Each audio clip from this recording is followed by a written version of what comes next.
I remember when I was in high school and one of my friends got Shenmue, and he came over to my house and played it at my house on my Dreamcast. Then he went home, took his game back. It inspired me to go out and buy Shenmue myself so that I could own a copy of the game. I think we've reached a point where Microsoft doesn't believe that kind of stuff happens, and it's kind of sad. See, the high school I went to was a pretty big one. It wasn't very small. In fact, in about 2 seconds, you're going to see it right there. St. Benedict, big-ass school. Lots of people went to it. And there was a lot of people that played video games. And I mean a lot of video games. And in some instances, we traded.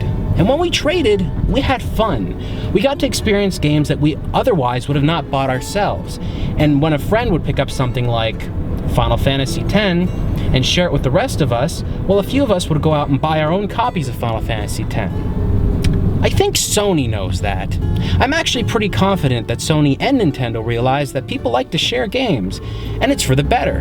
When you share games, it just encourages more gameplay on their system, and it, makes you want to go out and buy more games.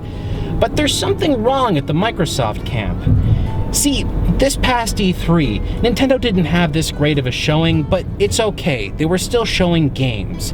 And Sony, well, their console just annihilated whatever the Xbox One could have ever possibly been. And it kind of sucks for Microsoft, because I'm pretty sure they weren't expecting that.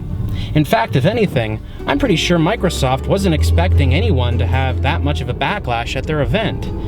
Now, the sad thing is, well, it's not even sad. You know what? To be honest, PlayStation 4 pretty much is where it's going to be next generation. It's got the best graphics, the cheapest price, and it's DRM free. And for people like me who like to share games with friends, well, that's kind of a deal breaker.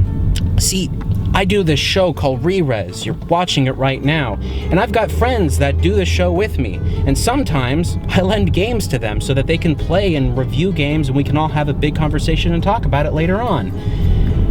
We're not going to be doing that on the Xbox One, though, because I guess Microsoft just doesn't want us to have fun.